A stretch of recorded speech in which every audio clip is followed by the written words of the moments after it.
দিশানের রান্নাঘরে সবাইকে স্বাগত। আশা করছি আপনারা সকলেই ভালো আছেন। আজকে আমরা আবার একটা নতুন রেসিপি নিয়ে চলে এসেছি। পার্শে মাছ দিয়ে আজকে একটা রেসিপি করব। বেগুন দিয়ে তেল ঝাল বানাবো পার্শে মাছের, সেই জন্য পার্শে মাছ কেটে নিচ্ছি। চলুন তাহলে রেসিপিটা শুরু থেকে শুরু করি।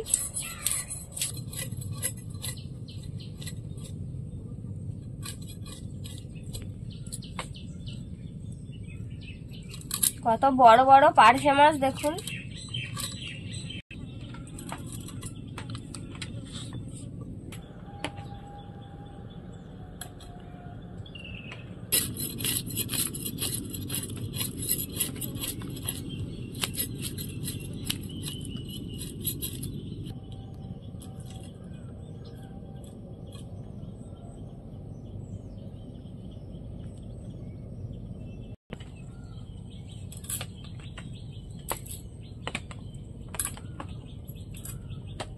নিয়ে এসেছি, এবার লবণ হলুদ মাখিয়ে নেব।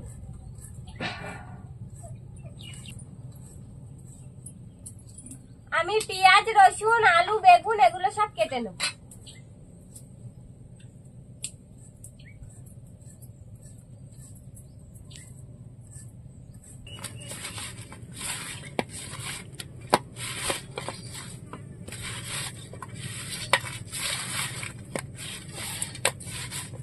কড়াইটা গরম হয়ে গেছে, তেল দিয়ে দেবো।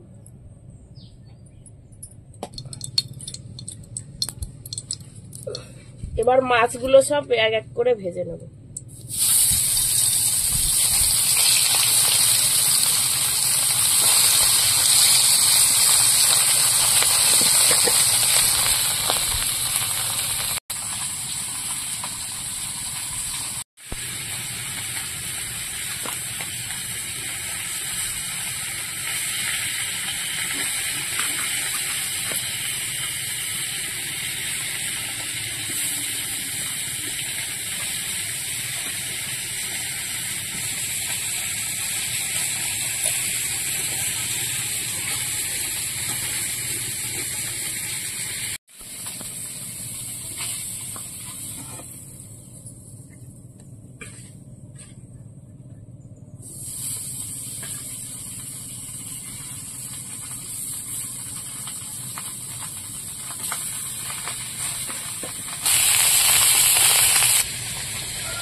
মাছ দিয়ে বেগুনের তেল ঝাল বানানোর জন্য আমি কড়াইতে তেল দিয়ে দেবো। জিরে ফোড়ন, পেঁয়াজ কুচি আর রসুন থেতো, কাঁচা লঙ্কা চেরা।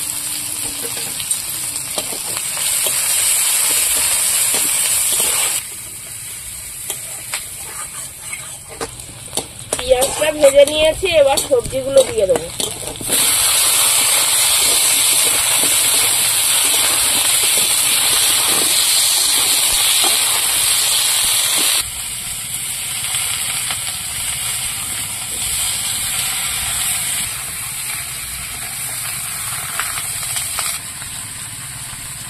লবণ,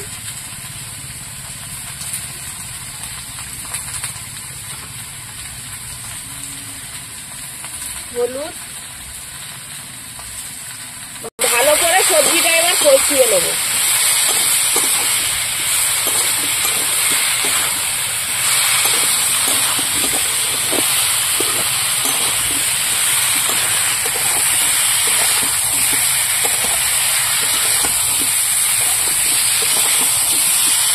এরকম আরো নতুন নতুন রেসিপি দেখতে আমাদের চ্যানেলটিকে সাবস্ক্রাইব করবেন আর অবশ্যই পাশে থাকা বেল আইকনটি প্রেস করবেন, তাহলে আমরা নতুন কোনো ভিডিও আপলোড করলে নোটিফিকেশন আপনাদের কাছে পৌঁছে যাবে।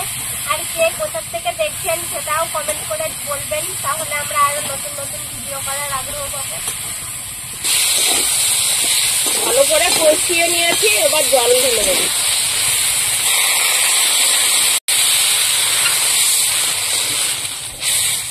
আলু বেগুন দিয়ে নদীর মাছ মাছ খেতে খুব সুন্দর লাগে, দারুণ স্বাদ। এবার একটু গুঁড়ো লঙ্কা দিয়ে দেবো, ঝাল না হলে একটু ভাল লাগবে। হ্যাঁ, নদীর মাছ একটু ঝাল ঝাল হবে, তবে তো ভালো লাগবে। এবার ভেজে রাখা মাছগুলো দিয়ে দেবো, তরকারি ফুটে উঠেছে।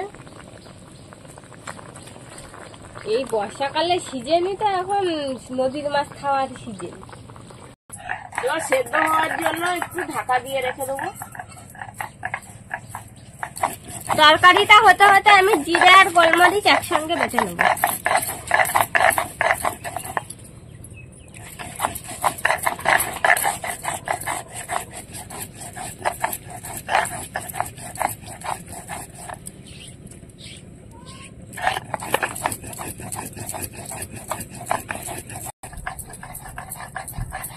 এবার ঢাকাটা খুলে নেব।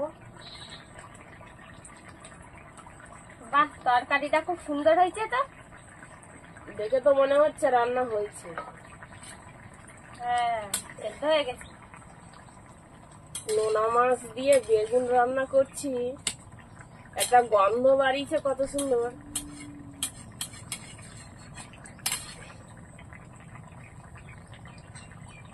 হ্যাঁ, আলু টালু সব সেদ্ধ হয়েছে।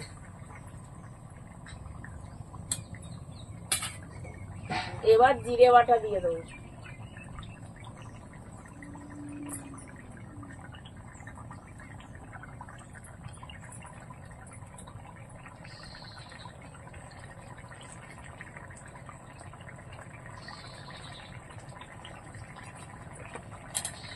জিরে বাটা দিয়েছি, আর একটু ফুটিয়ে নেব।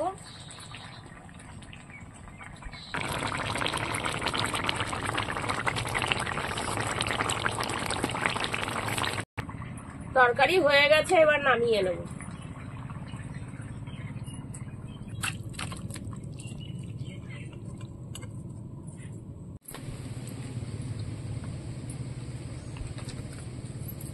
বন্ধুরা, পার্শে মাছ দিয়ে বেগুনের তেল ঝাল রান্না করা হয়ে গিয়েছে। এবার খেয়ে দেখবো কেমন হলো খেতে।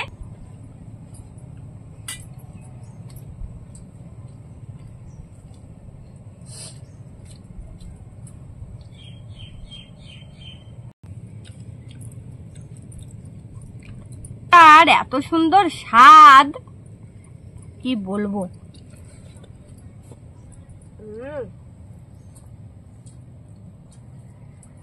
তরকারিটা যা সুন্দর হয়েছে না, খুব ভালো হয়েছে তরকারি।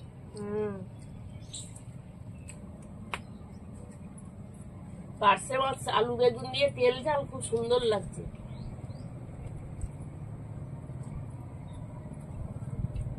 দারুণ হয়েছে বন্ধুরা, খুব সুন্দর। আপনারাও বাড়িতে এইভাবে তৈরি করে খেয়ে দেখবেন। আর আমাদের আজকের ভিডিওটি শেষ পর্যন্ত দেখার জন্য ধন্যবাদ। ভালো লাগলে লাইক কমেন্ট শেয়ার করবেন। আবার ফিরে আসবো নতুন একটা রেসিপি নিয়ে। সবাই ভালো থাকবেন, সুস্থ থাকবেন। আর আপনারা বাড়িতে রান্না করে খেয়ে দেখবেন কেমন লেগেছে।